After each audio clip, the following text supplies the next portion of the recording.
noite. Eu sou Helena Andrade, sou escritora e organizadora do Mulheres na Literatura, um encontro que acontece mensalmente em parceria com a Unibis Cultural de fomento à literatura feminina.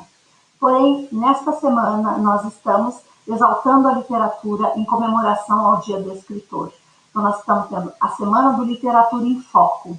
Iniciamos ontem com o Henrique Carvalho, do Viver de Blog, falando sobre técnicas e com muitas dicas, inclusive de inspiração, rotina do escritor, dicas excelentes para quem está disposto a escrever um livro ou já está no mercado literário e quer se aperfeiçoar. O tema de hoje é muito importante na vida de qualquer um que queira se exercitar e mergulhar no universo literário, que é falar sobre inspiração, revisão e edição. Então, para estar comigo hoje, eu vou convidar as talentosíssimas Sheila Mendonça. Oi. Bem-vinda, Sheila. Obrigada, amada. Prazer estar com vocês. Prazer é meu. Bem, a Sheila é jornalista, escritora e preparadora de originais. Com 13 livros publicados, mescla a paixão pela escrita com os bastidores da criação de um livro ao ajudar editoras e autores nesse processo há mais de 10 anos. É um currículo e tanto. A Sheila é uma mega revisora. Eu tenho experiência para dizer isso, né, Sheila? Adoro o meu trabalho. É isso mesmo. E hoje ela vai compartilhar, né, um pouco da experiência dela aí com essa revisão de originais. E a Carolina Villanova, vou convidar também para estar conosco. Bem-vinda, Carolina. Obrigada, Helena. Parabéns pelo evento. Boa noite, Sheila. Um prazer estar aqui com vocês, viu? Uma honra. Obrigada. Obrigada, querida. É uma honra minha também poder receber vocês aqui. Agradecer ao Unibis Cultural por todo esse apoio, né, pela equipe que se engajou para que nós estivéssemos aqui hoje trazendo conteúdo e falando sobre literatura. A Carolina Villanova é escritora, roteirista e ghostwriter, com vários livros publicados, além de roteiros para filmes e peças de teatro. Colunista do próprio site, carolinavillanova.com, também é autora de James McSeel. A brasileira com cidadania alemã é amante da vida e da escrita. Além disso, a Carol também é poliglota. Eu não estou ouvindo mais. Ah, você não está me ouvindo? Vocês estão me ouvindo? O som está legal? Eu estou ouvindo.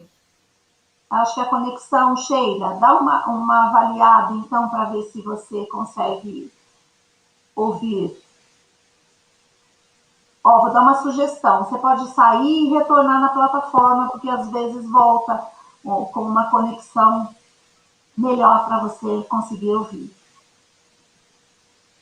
Acho que a Mariana pode te dar um suporte aí para você voltar para a plataforma depois. Quando a Carolina entrou, eu perdi o som. Entendeu? Nós estamos te ouvindo. Você consegue sair e voltar, Sheila? Pessoal, ao vivo é isso. Faz parte. Faz parte. Ao vivo, com, vamos dizer assim, a não estabilidade, né, das nossas redes de lógica, acontece um pouco vamos dizer assim, desses obstáculos, né? Aproveitando que nós vamos falar de edição, né, Carolina? Olha os obstáculos aí aparecendo. Então, uma boa história precisa de conflito, uma boa live também, chama atenção. Também, olha aí. Como é que é mesmo? Isso é para demonstrar também o quanto a literatura está vinculada à realidade, né? E o quanto totalmente está vinculada à realidade. Fantástico. Enquanto a gente aguarda a Sheila voltar, retornar aqui conosco, eu vou começar aqui conversando um pouquinho com a Carolina. A Carolina tem uma boa experiência em edição, especialmente por ela já ter, né, editado alguns livros e também fazer isso no trabalho dela enquanto ghostwriter. Ela tem formação para isso, né? fez todo o trabalho com James McSeel, que é um excelente, né, mentor literário. Eu também, por sinal, sou Nos conhecemos dele, através dele, né? Sim. Nós nos formamos, inclusive, né, por ele, através dele, e fomos nos aperfeiçoando, é claro, cada uma aí na sua área, mas essa questão da edição é muito importante. Sim. E tem uma outra questão que eu avalio que era importante. Bem-vinda de volta, Sheila. Agora eu estou ouvindo. Viva! Enquanto você, vamos dizer assim, foi passear por aí, eu estava conversando com a Carolina que obstáculos são necessários, tanto na literatura, porque de fato acontecem na vida real. Olha aí o exemplo disso, né? É, exatamente. Ao vivo para mostrar. Como é que é? Pessoal, vocês pensam que aconteceu isso mesmo? Não. Na verdade, fazia parte do nosso roteiro, né? Tudo planejado. Tudo planejado aqui para que a gente pudesse aí estar, como é que é mesmo, já demonstrando para vocês uma partinha aí da edição. Como eu estava dizendo, a Carolina tem muita experiência na questão da edição. E, infelizmente, ou ainda é prematuro, na verdade, no Brasil, nós não temos muito esse trabalho da edição. A maior parte das editoras faz uma revisão ortográfica, mas a edição mesmo da história, a estruturação das cenas, né? A divisão de capítulos, os manejos, né, para você trabalhar com cliffhanger, enfim, tudo que faz parte de uma boa edição, isso ainda não é realizado, né, no trabalho dos livros. Acho que talvez grandes editoras consigam fazer, mas ainda é um trabalho muito incipiente, né, no nosso país. Mas lá fora acontece muito, né? Então há um trabalho grande de profissionais em um livro para que ele possa chegar ao leitor de uma forma que seja convidativa para aquela história, que ela envolva e emocione o leitor.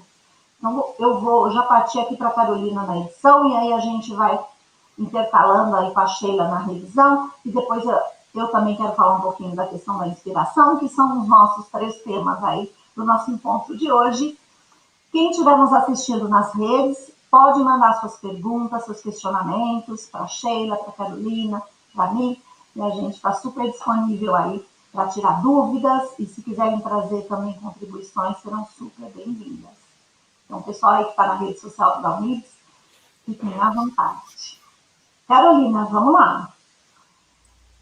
Quais são os principais elementos da edição? Você consegue aí compartilhar com a gente? Ou, mesmo que seja resumidamente, para as pessoas entenderem um pouquinho o que quer dizer edição. Bom, a edição, eu costumo chamar edição executiva, por exemplo, eu trabalho com clientes que às vezes eles escrevem um livro, eles chegam numa editora com um livro que eles acreditam que está pronto e querem publicar. Aí a editora fala, olha, tá bem escrito, mas não vai vender desse jeito, né? E aí, às vezes, a pessoa não entende. Aí, essa pessoa entra em contato comigo, me passa o livro. Já aconteceu, por exemplo, de pessoas que têm um nível intelectual altíssimo, como presidente de uma multinacional, são pessoas que têm capacidade de escrever e o livro realmente está bem escrito. Mas por que a editora pede, então, para essa pessoa falar comigo? Porque, dependendo da categoria do livro, eu sempre sugiro transformar aquele livro através do storytelling. Então, por exemplo, se a pessoa está ensinando um método de processos, um método de vendas, um método de, sei lá, de pesquisa de clima, que são temas bem específicos, bem, assim, muito técnicos mesmo, eu sugiro colocar um storytelling por trás daquilo. Então, eu crio uma história aonde eu vou pegar aquele conteúdo técnico e jogar dentro da história. Digamos, por exemplo, que eu tenho a história de um médico ou de uma enfermeira, ele quer passar um método que ele criou na medicina. Então, esse médico, ele tem capacidade intelectual, ele faz toda uma dissertação, ensina o passo a passo do método dele, só que se torna, entre aspas, um livro chato. E o público-alvo desse livro serão apenas médicos que vão poder usar aquele método. Mas aí eu posso, por exemplo, sugerir, olha, vamos criar uma história. Geralmente eu converso com a pessoa para entender o contexto da vida dela, para usar elementos da própria vida da pessoa. Já mistura um pouco da biografia dela para se tornar um livro único. Mas como eu não estou falando com ninguém aqui, estou citando só um exemplo, seria mais ou menos assim. Digamos que esse médico, ele trabalha num hospital público. Eu falei, olha, então vamos criar uma história engraçada? Como é que é o seu dia a dia? E se de repente chegou lá uma pessoa que te tratou mal numa consulta, um paciente que quis fugir? Então, a gente cria uma história e dentro dessa história ele vai conversar com algum personagem sobre o método que ele criou. Ele vai ensinar para esse personagem. Então, o livro vira um romance. Ele deixa de ser um livro técnico chato, difícil de ler, apesar de bem escrito, e ele vira um romance divertido, engraçado, com conflitos, que qualquer pessoa pode ler. Então, a gente aumenta o público-alvo e torna o livro divertido. Então, isso é o que eu chamo de uma edição executiva. É você pegar um livro pronto e transformar em algo mais agradável, que, como você falou, é diferente de revisão. Porque a revisão, ela só corrige, né, a gramática, a ortografia. E a edição executiva, ela transforma o livro com os mesmos elementos, mas num livro melhor, mais agradável, dentro daquilo que é interessante para a editora, porque ele fica muito mais comercial, ele vende mais. Sim. Gera interesse, né, de outros leitores, não simplesmente de quem está na própria área. Sim, porque, por exemplo, nesse exemplo, seria inicialmente só um livro de medicina. Se eu transformo ele em romance e ainda assim ensino o método específico daquele médico, ele continua sendo um livro técnico, mas ele também é romance. Então, aumenta o público, fica um livro mais gostoso de ler, porque às vezes a pessoa, ela tá lendo, ela nem percebe, ela não tá lendo mais por causa do método, ela tá lendo porque o livro tá engraçado. É isso mesmo, e é bem legal, né, porque a história acaba envolvendo mais e você aprende de uma forma mais lúdica. Isso. Né, do que se você, sei lá, se for simplesmente, pura e simplesmente a técnica engessada. Porque para quem não está na área, ou até mesmo quem está na área, né, e gostaria de aprender sobre essa nova técnica, se ele vê isso como uma história, ele consegue absorver melhor. Sim, fica divertido, né? É um livro que você, como amante do James McSeel, sabe que um bom livro ele é cheio de diálogos, né? Ele tem ações, ele não tem narrações, né? Então, a gente, conforme a gente vai se especializando, a gente entende isso. A gente transforma tudo em história e tira aquela parte chata que... Por exemplo, nós somos brasileiros, né? No Brasil, a gente não tem o costume de ler manual de instrução. Por que a gente não lê manual de instrução? Porque é uma coisa técnica, é chato. Então, um livro técnico, né? A gente não quer ser maldosa, mas um livro técnico, por melhor bem escrito que esteja, ele não tem emoção. Então, a edição executiva, você atuando com storytelling, pode ser aquela coisa técnica mais chata do mundo, mas se você coloca um bom storytelling por trás, com elementos como um personagem marcante, um personagem chato, um personagem desastrado, né? Então, você transforma aquele conteúdo técnico numa coisa leve, divertida, e você aumenta o público-alvo. Porque aí não é só a pessoa que está interessada no método que vai ler, a pessoa que gosta de romance, ela acaba lendo também. É verdade. Envolve, né? Isso. Tem outra questão da edição também, já vou pulando aqui para a gente também a se aprofundar um pouco nesse assunto da edição. Ainda que não seja um livro técnico, eu queria que você trouxesse para a gente exemplos, assim, quanto que a técnica e uma boa edição não envolve mais uma história. Por exemplo, sei lá, eu chego e falo, eu vou contar a minha história de hoje. Então, hoje eu levantei cedo, fui para o trabalho, aí cheguei, estacionei meu carro e tal. Quanto que a edição pode nos ajudar a não construir um texto metódico, vamos dizer assim, né? Pegando exatamente essa frase que você falou, eu cheguei e estacionei meu carro. Quando eu escrevo essa frase, eu estou narrando. Eu posso pegar essas duas frases, cortá-las e transformá-las em diálogo. Então, por exemplo, ao invés de dizer isso, eu digo, eu posso, aumenta o som.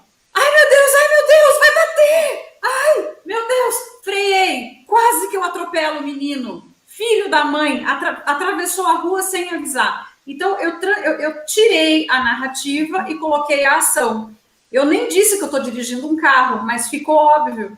Então, você traz o leitor para o tempo presente, tirando a narrativa, né? Então, acredito que a gente tem bastante escritores assistindo essa live.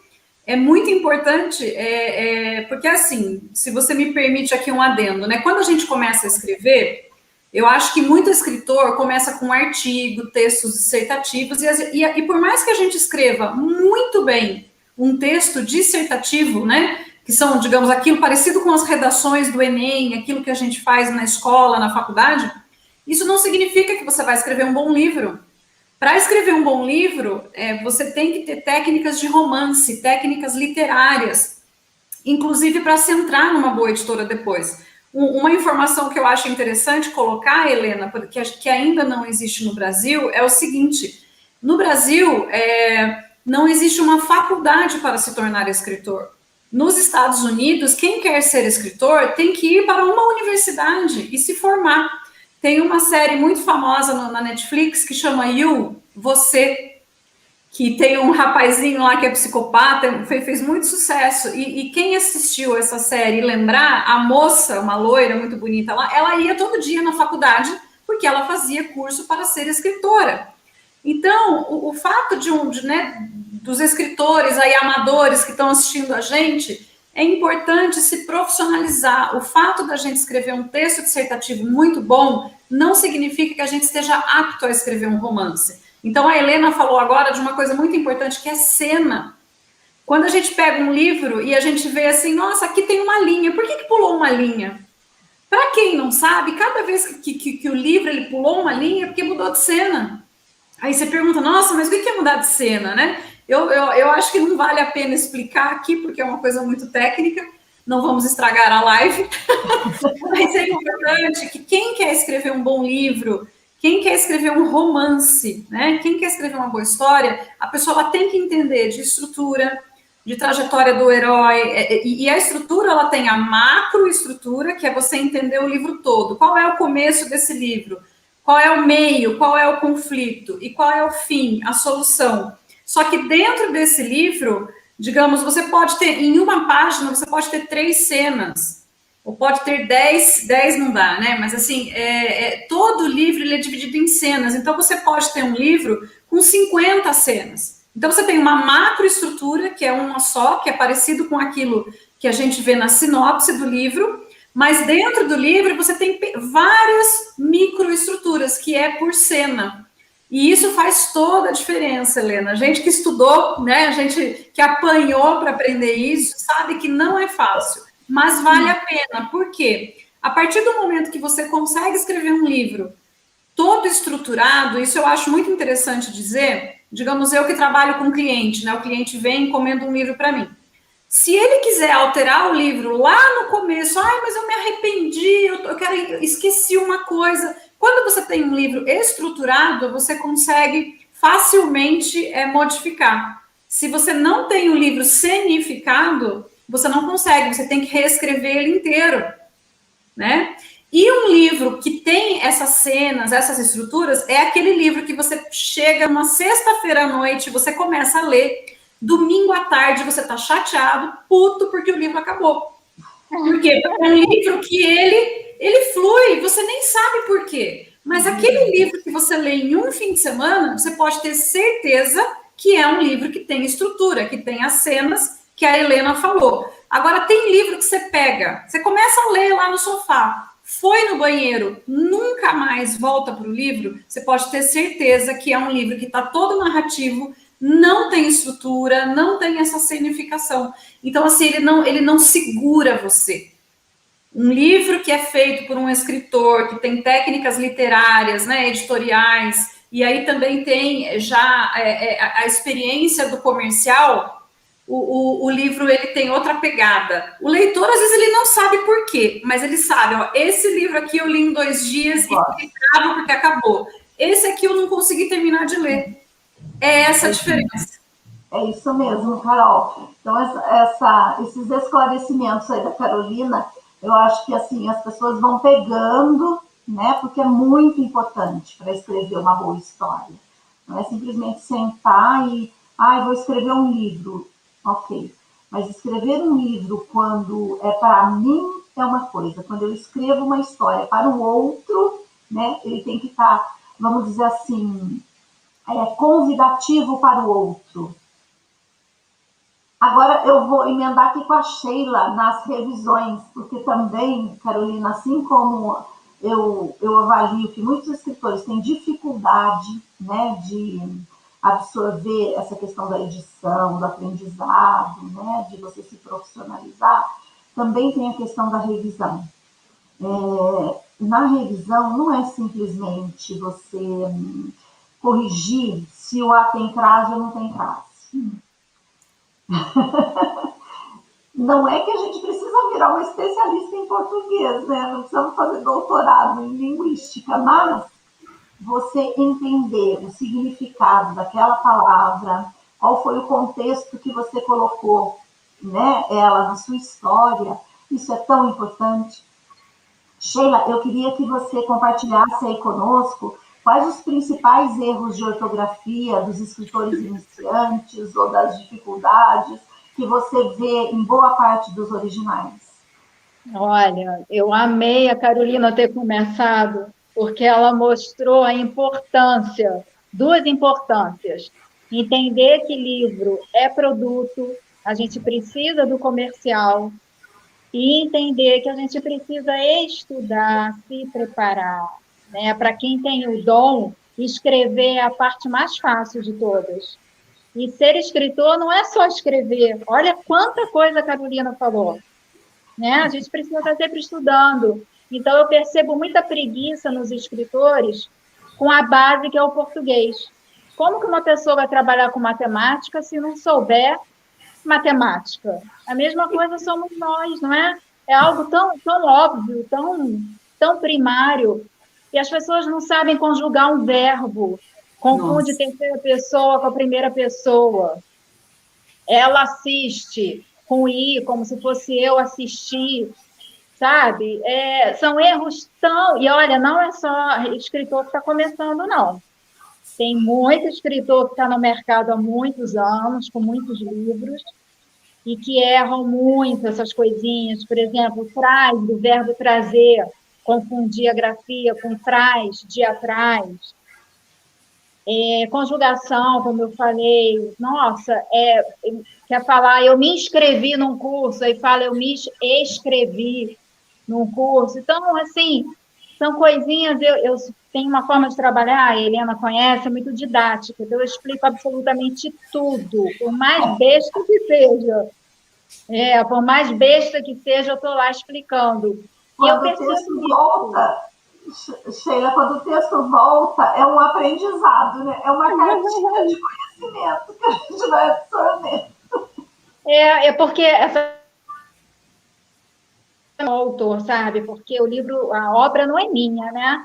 Então, ontem o Henrique, né? O nome o Henrique falou ontem uma coisa que é verdade. Os autores sentem praticamente dor no ato da revisão.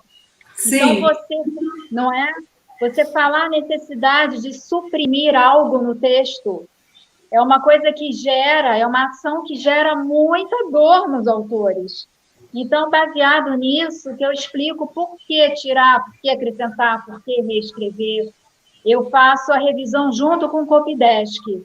E o Copydesk mexe muito com a parte estrutural do texto, da oração, do parágrafo, para melhorar a cena, não chega a ser uma edição, como a Carolina trabalha, mas para dar aquela movimentada. Eu percebo umas narrativas muito estáticas, muito paradas, né? Eu acho que se a Carolina der curso, eu preciso fazer uns cursos com ela para me ajudar aí na escrita como escritora e também para os meus autores como revisora e como trabalhando com Copydesk, para movimentar as cenas, às vezes são muito paradas. O seu trabalho é incrível, Sheila, porque a gente que, né, que é escritora, que faz um livro, você falou uma frase muito certa, a revisão ela é uma dor tremenda para o escritor. Primeiro porque existe o apego, existe às vezes o ego de não querer reconhecer que errou ali, que dá para melhorar, a paciência. Eu acho que a gente como escritor, a gente tem uma coisa de ser criativa, eu quero criar. Aí criou, mas não quer revisar, e acha que é o revisor que tem que fazer mágica. Mas não, né? E você sabe, Carolina, que eu recebo, inclusive, original, às vezes, que o autor escreveu e manda. Ele não relê. Não lê nenhuma vez. Nenhuma vez. Para mim é uma coisa, como é que você vai escrever e não vai reler? Né? E o reler é uma ação que também é laboratório para a gente. Quanto mais a gente reler o nosso próprio texto, melhor a gente vai. Sim, inúmeras vezes. Né? Inúmeras vezes. Eu acho aí, Sheila, veja se você concorda comigo, que eu acho que aí tem um pouco do ego do escritor. Tem o ego, tem a pressa, mas, por exemplo, né, eu vou dar um exemplo dentro do meu trabalho. Eu escrevo o livro dos meus clientes por capítulos e eu passo o capítulo para ele olhar. Veja o que você gosta, o que você não gosta, está de acordo, não está. Inclusive, até está no meu contrato. O cliente ele é responsável por ir lá no Microsoft Word, revisão, controlar alterações. Eu preciso que ele participe. Então, assim, e eu coloquei isso no contrato porque tem cliente que tem preguiça de ler. Aquilo para mim foi surreal. Então, o sonho da pessoa é ter um livro e ela, né, faz a entrevista comigo, eu dou várias ideias, crio a estrutura. Quando eu começo a escrever, a gente já tem todo um storytelling, uma história muito boa para jogar a história né, que o cliente quer passar. Mas tem cliente que não quer ler. Então, assim, e ele tem o sonho de ter um best-seller, mas ele não quer ler o best-seller dele. Os autores têm muita preguiça de ler, não só o próprio texto, como ler, criar o hábito da leitura. A gente sabe que quanto mais a gente lê, melhor a gente escreve. É essencial. É surreal, né? A Sheila tem que lidar com isso, com o original que o cara escreveu e não leu. Surreal. Mas isso acontece muito. Mas, assim, para quem está nos assistindo e escreveu um livro, enfim, saiba que grandes escritores revisam diversas vezes os seus textos. Certa vez eu li uma entrevista do Hemingway, ele dizia que ele revisava o texto dele pelo menos 50 vezes. Sim. Né? Eu também reviso muitas vezes, tenho certeza que vocês também revisam muitas vezes. Helena, mas a revisão do autor, né? Acho que tem a revisão do autor. Ele primeiro precisa revisar mesmo todo o texto dele. Quando ele ainda tem alguma experiência de edição, ele pode ir fazendo a edição, enfim, e depois reler tudo. Mas, para além disso, ter um profissional que faça uma revisão ortográfica é essencial. Porque o texto vicia, né? O próprio autor ele não consegue identificar. Exatamente. Quanto melhor for a escrita dele, menor serão as correções a serem feitas, né? Mas ele precisa de um outro olhar profissional. E a Sheila, ela também, eu imagino que ela tem essa experiência, que deve ser interessante. Ela, como revisora, me corrija se eu estiver errada, Sheila, mas você deve diminuir muito a redundância do livro, né? Muito. Porque a gente, se eu começo a usar uma palavra numa página, quando eu leio, eu acabei repetindo aquela palavra várias vezes. Então, é muito gostoso quando você pode contar com uma outra pessoa, porque a pessoa ela tira a redundância, ela corrige, faz sugestão, melhora muito. Inclusive, Carolina, nos verbos, por exemplo, os verbos discentes, as pessoas usam muito falar, falou, falei, falou, falei, falou, falei, falou. Ai, não. O original todo, falei, falou, falei, falou. Gente, tem uma infinidade de verbos discentes. Os verbos discentes, interrogativos, as pessoas só usam perguntou. E isso é tão fácil de resolver, se você me permite a dica? Sim. Gente, é só você colocar no diálogo. Se eu estou fazendo assim, quanto menos pessoas tiver num diálogo, melhor. Mas digamos que esteja que alguém vai escrever um livro sobre essa live. né? Alguém vai escrever um livro sobre essa live e tem 3 pessoas. Então, Sheila, você ajuda o seu pessoal na redundância? Sabe, Carol, chega muito... É só você colocar o nome da pessoa. E isso elimina todos os falês. Exatamente. É tão simples. Isso melhora a qualidade do livro, da leitura. É só você colocar o nome.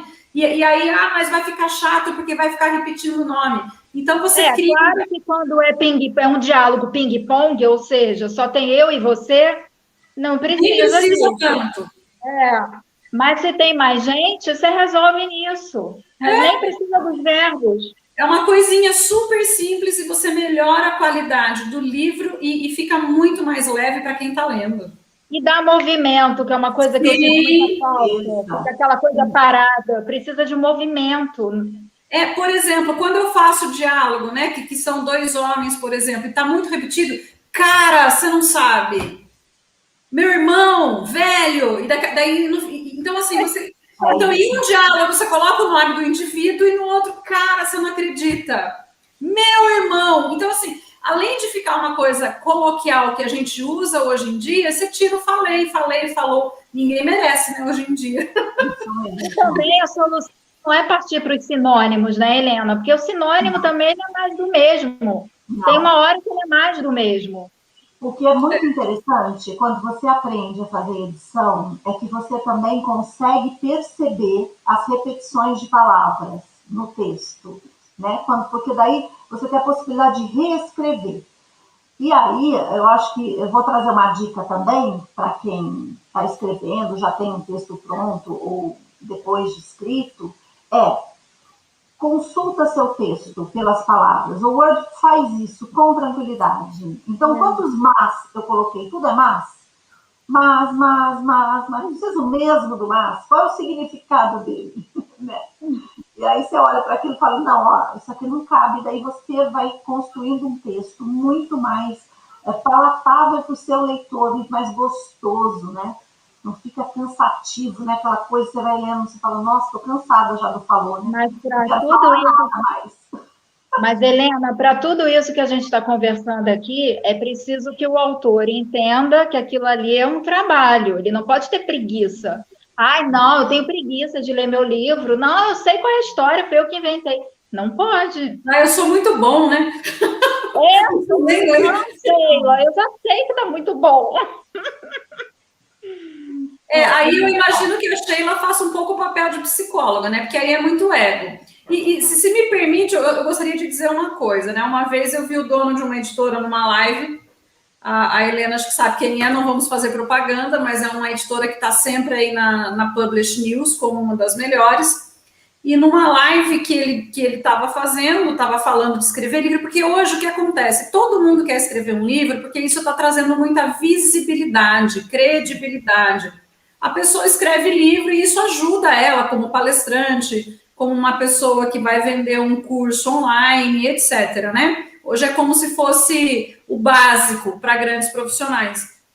E aí, alguém perguntou para esse dono aí da editora, mas e se a pessoa quer escrever um livro, o que ela faz? Foi muito engraçado, porque ele falou, não escreva, contrate um profissional. Por quê? Porque às vezes a pessoa ela escreve um livro que ela acha que está ótimo e o livro está tão ruim que o tiro sai pela culatra.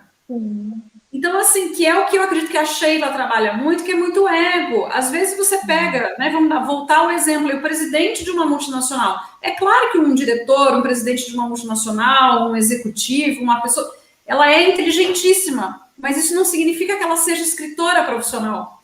Então, precisa de alguém que ou se profissionalize ou que contrate um profissional. E a Sheila, eu tiro meu chapéu, Sheila, porque você deve trabalhar com muito ego e deve ter que ter o lado psicóloga aí para lidar com isso, que não deve ser fácil. Eu já tive muito ego, tá, gente? É porque eu trabalhei também, eu tive que abaixar a bola também. Já passei dessa fase. Meninos, ontem eu conversei um pouquinho, o Henrique também conversou um pouco sobre essa questão, né, da revisão, de nós nos profissionalizarmos, de estudarmos, de conhecer, de sermos mais, vamos dizer assim, humildes, né, com relação à nossa escrita. E uma questão que eu acho essencial é que quando a gente começa a escrever, que você escreve um livro, é como se aquele livro fosse seu filho. É. E aí, se alguém me falar mal do meu filho, eu vou ficar muito brava, porque como assim? Ele é lindo, maravilhoso, ele vai encantar o mundo. E quando a gente percebe, eu acho que tudo bem, a pessoa pode até fazer isso, né? Quero escrever um livro, eu quero escrever um livro, eu quero escrever um livro. Eu quero escrever ou um livro de técnica, ou quero escrever a minha biografia, ou quero escrever uma história da minha mãe, do meu pai, do meu avô, enfim. Eu quero escrever um livro. Ok, você quer escrever um livro, você pode escrever. Quer mandar para um revisor, mande para um revisor. Quer tentar fazer uma edição, faça uma edição. Porém, se você quer ser um escritor, há uma diferença grande. Sim. Lá atrás, quando eu comecei a fazer o trabalho com autores, porque eu acho, nem sei há quanto tempo, mas acho que há uns 8 anos já que eu faço esses eventos com autores, enfim, antes era presencial, agora a gente está aqui na Unibis fazendo online. Porém, uma vez teve um escritor que trouxe num dos encontros assim, olha, há uma diferença entre autor e escritor. Não significa que um autor seja um escritor. E na época eu não entendi. Né? Eu não entendi. Então, assim, há uma diferença. Porque um autor, você tem a autoria daquela história. Você escreveu e é o autor da história. Um escritor é uma profissão. E como Sim. toda profissão, tem que se especializar, tem que estudar, tem que avaliar mercado, né? Tem que conhecer tudo, vamos dizer assim, tudo que envolve aquele produto que você quer vender.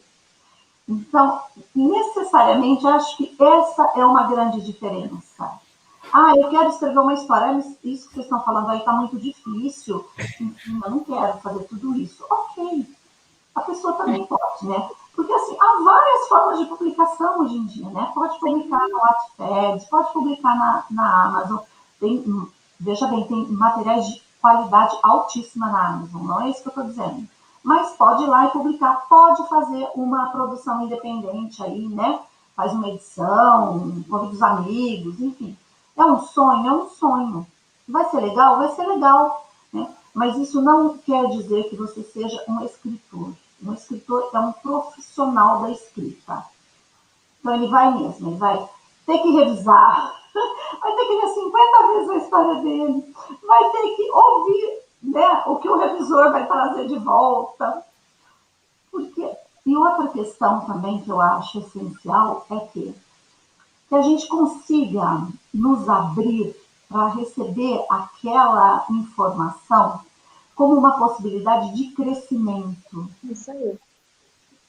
Né? Não é porque a Sheila não gosta de mim, está mandando isso, está detonando meu texto. Porque quando eu penso dessa forma, então, assim, para mim está sendo muito difícil receber esse feedback. Mas quando eu entendo que aquela, vamos dizer assim, aquele auxílio profissional vem para o meu crescimento, é aí que tem o diferencial. É aí que você fala, ok, é isso que eu quero fazer da minha vida. Isso aí. O que vocês acham, meninas? Sim, total. Você sabe, Helena, me ocorreu agora, não sei se vocês concordam, mas talvez, eu acho que a gente está vivendo um momento da história que hoje todo mundo publica livro. E isso talvez gere uma falsa ideia de que qualquer pessoa pode ser escritor. Só que o que as pessoas não sabem é que existe essa coisa do ghostwriting por trás, que tem no mundo inteiro, e às vezes a pessoa não sabe. Então você pega lá biografia de um menino de 15 anos que é cantor. Não foi ele que escreveu, ele contratou alguém. Ou uma pessoa que, né, digamos, sei lá, vou dar um exemplo aqui que é só exemplo, tá? Um jogador de futebol que nem estudou direito, escreveu um livro lá belíssimo. Ah, se ele escreveu, eu também vou escrever. Não foi ele, né? Hoje se contrata pessoas, você vende os direitos autorais. E isso é no mundo inteiro. E talvez isso gere a ideia de que qualquer pessoa pode escrever. E não sei, mas acho que isso colabora hoje em dia. Tem até um filme da Luana Piovani que traz esse tema, né? Eu não me lembro o nome do filme, não sei se vocês já chegaram a assistir, mas tem um filme da Luana Piovani. O Homem Perfeito, lindo, uma graça. Isso, que traz bem essa questão, né? Do cantor famoso que foi escrever uma biografia e contrata uma ghostwriter. Então tá aí, né? Dá para contratar um profissional para fazer, né? Dá para contratar um ghostwriter para escrever. Escreveu tudo bonitinho, tem começo, meio e fim. O revisor é necessário, né? Alguém que faça uma boa edição é necessário, mesmo que você queira publicar de forma independente, porque isso é eterno. Essa caminhada, Helena, não é só para quem quer fazer com a editora, é para quem quer publicar de qualquer, para quem quer publicar de qualquer forma. É isso mesmo. Como você mesma falou, o nível da Amazon é altíssimo. É altíssimo. É isso mesmo. Porque assim, não chega lá e, ok, né? A gente está falando aqui, por exemplo, no nosso tema, nós estamos pegando 3 elementos, né, essenciais para que esse produto seja de qualidade, mas esses 3 elementos essenciais, eles vão se transformar nisso, né, em venda. Se a intenção se for isso, venda só vende produto de qualidade. E é algo que você vai deixar aí para o universo, nem sei por quantos anos, né? Hoje, nós ainda lemos muito escritores que escreveram suas histórias há séculos, não é? Sim. Sim. E ainda permanece. Atualmente, aí, acho que em 2019, 2020, né, passou, né, do cinema, histórias de escritoras que, sei lá, viveram no fim do século XIX, início do século XX, né? As menininhas lá, mulherzinhas, né? Anne de Green Gables, a própria Jane Austen, quantas escritoras, né? Não deixaram seu legado aí. Passaram séculos, as histórias dela continuam vivas. E se você pegar, a edição está bem feita. Né? Sim. Mesmo as pessoas que gostam dessa, vamos dizer assim, dessas relíquias, né, primeiras edições, acho que as primeiras edições também são bem adequadas. Sim. Posso trazer uma informação interessante aí para os escritores que estiverem assistindo a gente? Uma coisa que aconteceu comigo, e depois eu descobri que isso é muito comum, né, com escritores. Eu tenho livros, né, mais antigos que eu despubliquei. Por quê? Porque depois que eu entendi a técnica, que eu aprimorei, que eu entendi as cenas, eu olhei aquele livro e falei, nossa, o livro não tem técnica. Então eu fui lá, o que eu fiz? Eu despubliquei. Então, assim, que é o que a gente tem hoje, né, a chance de tomar uma decisão. Eu vou publicar um livro que eu quero despublicar depois? Ou você se profissionaliza ou faz com alguém. Agora, isso acontece com escritores famosos também, porque eles evoluem tanto, né, na escrita, e o maior conselho que eu dou é escreva toda semana, né? Para clientes meus que querem ser escritores, eu sempre falo, faz um blog, cria um blog, se prontifica a escrever um artigo por semana, primeiro porque você começa a ter feedback, você começa a ter interação e você cria disciplina. Mas quanto mais você escreve, assim, não tem nada melhor para você se tornar melhor do que a prática. Então, você continua escrevendo. E essa coisa de você começa a escrever hoje, daqui a 10 anos, você olha e pensa, nossa, eu escrevi aquilo. Por outro lado, é legal, se você lê os livros, por exemplo, da Clarice Lispector, né, você percebe a evolução dela, é muito gostoso. Eu não tenho vergonha do meu passado como escritora, mas eu sei que hoje eu escrevo muito melhor que há 10 anos atrás. É porque você se aperfeiçoou, né? E é isso mesmo. Acho que se as pessoas se disponibilizam, quem está nos assistindo está tendo a oportunidade, né, de ter algumas dicas de edição, de ter algumas dicas de revisão. Eu vou falar um pouquinho de inspiração também. Então, há possibilidades, né? Há bons profissionais no mercado que possam ajudar, e há bons cursos, e há bons livros que ensinam. Então, hoje há uma gama imensa, né, de material para a gente absorver. Inclusive, tem muitas lives, né, gratuitas, tem material de qualidade disponibilizado por bons profissionais. Então, Sim. há possibilidades, mas é isso mesmo, a gente tem que, vamos dizer assim, se dedicar. Então, se eu quero... E isso para os clientes da Sheila que não querem ler o que escreveu.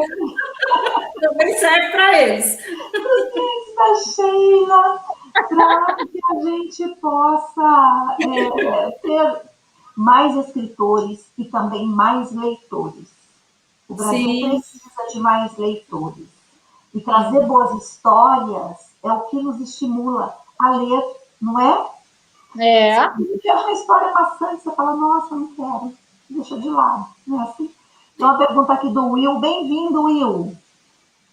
Que a Lilian, na verdade, não é uma questão, é uma contribuição. Aqui. A Lilian Cardoso disse: toda vez que um livro nacional ruim é lido, reforçamos a ideia de que a literatura estrangeira é melhor. Verdade. E a Lilian Cardoso estará conosco aqui na sexta-feira falando de marketing, né, literário, que ela é uma expert aí no assunto. Obrigada, Will, é isso mesmo. Então, quanto mais nós nos empenharmos em trazer boas histórias, mais o mercado se expande e mais leitores nós vamos conquistar. Porque tem muito material de qualidade, muitas histórias de qualidade, produzidas, né, pelos escritores brasileiros. Temos autores muito bons, muito. Muito bons, muito bons. E essa questão da inspiração, grandes escritores também não esperam a inspiração aparecer, né? Eles vão colhendo o dia a dia e vão trazendo, né? Vamos dizer assim, eles vão juntando, né? Vão fazendo, trazendo uma bolsinha e vai guardando cada pedacinho, né? Eu estou fazendo uma analogia com a bolsa, mas pega o seu diário, escreve alguma coisa do seu dia, né? Vai deixando aí um material que possa te inspirar a escrever algo, a escrever todo dia no blog, né, Carolina? Sim. A escrever, né, Sheila? Exercitando a escrita, fazendo revisão, escrever um pequeno conto, vai, revisa, avalia, repetição de palavras, né? Palavras fracas, que eu e Carol estudamos com o James, a gente sabe o que são as palavras fracas. Então, vai, né, se aperfeiçoando. E a inspiração vai trazendo aí, vai construindo as histórias. Eu li há pouco tempo o Humberto Eco, aqui, Confissões de um Jovem Romancista, que escreveu O Nome da Rosa, que acabou se transformando em filme também. Ele traz um tanto dessa questão aí da inspiração, né? De ir pegando fragmentos da sua rotina, do seu dia, observando. Isso tudo são fontes de inspiração. E outra questão que eu acho essencial quando a gente fala de inspiração é: escreva aquilo que faz seu coração tremer. Porque se você escolhe, né, escrever algo que faz com que aqueça o coração, você não vai se importar de receber o retorno do material do seu revisor, né, Sheila? Não vai se importar. A Carolina, né, dando palpites com relação à edição, pedindo para fazer cortes, capítulo, tirando cena. Você não vai, porque você vai conseguir se apaixonar pela sua escrita, com todas essas contribuições. Então, aí é que eu acho que vale a pena nós sermos escritores profissionais. Se a gente não dá conta de fazer uma revisão da história, não adianta. Né? Querer ficar nessa vida. É a mesma coisa, não sei, da enfermeira, por exemplo. Ela pode até fazer uma série de outras coisas, mas se ela não tiver dentro dela a questão do cuidado, não adianta. A profissão, dificilmente ela vai se desenvolver nessa profissão, porque exige, né, vamos dizer assim, esse talento, essa vocação. E ser escritor é a mesma coisa. Você precisa ter a vocação para a escrita. E quando tem a vocação para a escrita, precisa ter a vocação da leitura. Porque não dá para a gente se inspirar sem ler também, né? Boas histórias nos inspiram. Eu me lembro que na minha infância eu me apaixonei pelos livros, porque meu pai gostava muito. Ele passava aquelas pessoas na rua vendendo as enciclopédias. Porque não tinha livraria, eu morava numa cidade do interior, não tinha livraria, não sabia de nada disso. E passava as pessoas, né, os vendedores ambulantes vendendo enciclopédias, e ele comprou uma vez e vieram alguns romances junto com as enciclopédias. E aí eu fui lendo romance, me apaixonava, enfim, e devorava aquelas histórias, e foi indo, a adolescência também. Depois passou um tempo da minha vida que eu deixei de ler. E certa vez eu me deparei com um filme, não foi um livro, foi um filme que me chamou a atenção e eu fiquei apaixonada pela história. Eu fui lá e comprei o livro. Aí comprei o primeiro, segundo, terceiro, quarto. Aí voltei a ler alucinadamente. Então, assim, a leitura também é isso, né? É a paixão. Instiga, né? Exatamente, se apaixonar pela história. Então, se você é apaixonado por escrever, tem que se profissionalizar. Não dá para ser diferente. Não dá. Meninas, nós já estamos quase no fim do nosso bate-papo. Passa muito rápido. É porque está gostoso. Falar sobre literatura é maravilhoso, né? Eu, assim, sei lá, eu não vejo a hora passar. Vocês duas são pessoas excelentes, que eu sei, profissionais, muito talentosas, e eu fiquei muito feliz de ter vocês aqui nesse espaço, falando sobre esse. Amei conhecer a Carolina. Muito bom.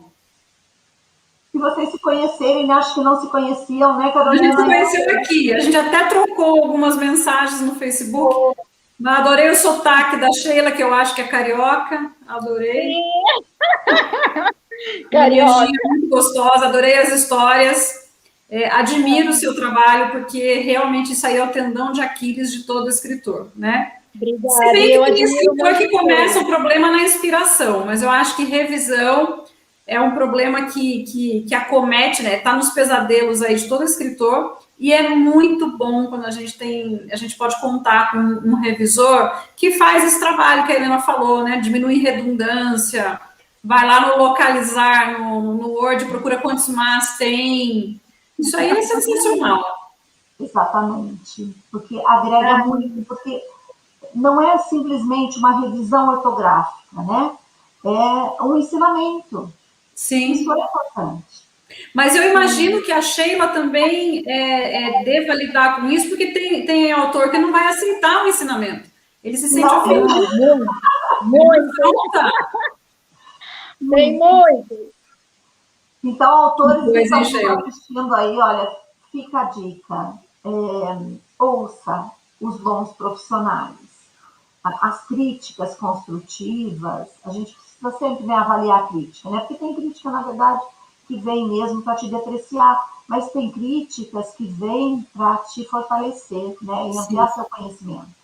Então, eu acho que a gente precisa estar aberto a isso. Tem uma questão ainda do Will aqui, contribuindo conosco. Ouvi o Felipe Colbert dizer que para ser escritor você precisa ser um bom contador de histórias. Só técnica não faz um escritor. Verdade, Will, mas é os dois. Você precisa saber contar bem uma história e precisa ter técnica. Sim. Não, sem técnica não dá. Você sabe, você estava falando de inspiração, né? E de ser um escritor. Eu acho que para você ser um escritor, na verdade, eu acho que é uma coisa que a gente meio que nasce com isso, você tem uma sensibilidade acima da média. Porque tem gente que vê um passarinho na janela e só vê um passarinho na janela. E tem gente que vê um passarinho na janela e vê uma história, vê uma emoção, vê um sentimento. Tem gente que vê um passarinho na janela e chora, fica com lágrimas nos olhos. Então, quero ser um escritor. Mas você é uma pessoa que é racional ou você é uma pessoa emocional? Porque se você pega uma pessoa que trabalha com finanças e ama finanças, ama planilha no Excel, No máximo, essa pessoa vai fazer um livro técnico bem feito, mas não vai fazer um bom romance. É muito difícil, porque o escritor ele tem que ter uma sensibilidade, ele tem que estar aberto, tem que ter empatia. E daí vem a inspiração. Sim. É verdade, Carol, muito bem. Isso mesmo. Meninas, vocês querem fazer mais alguma contribuição aí dos temas? Fiquem à vontade. Eu só quero falar que eu amei conhecer a Carolina. Ah, eu Nossa, também, adorei. aprendi tanto contigo nesse pouquinho aqui. Vamos manter contato. Obrigada, Helena, uma querida. Adorei, obrigada. adorei. Helena, muito obrigada. Você mora no meu coração. Nosso encontro é sempre muito bom. É mesmo, Sheila. Muito obrigada mesmo.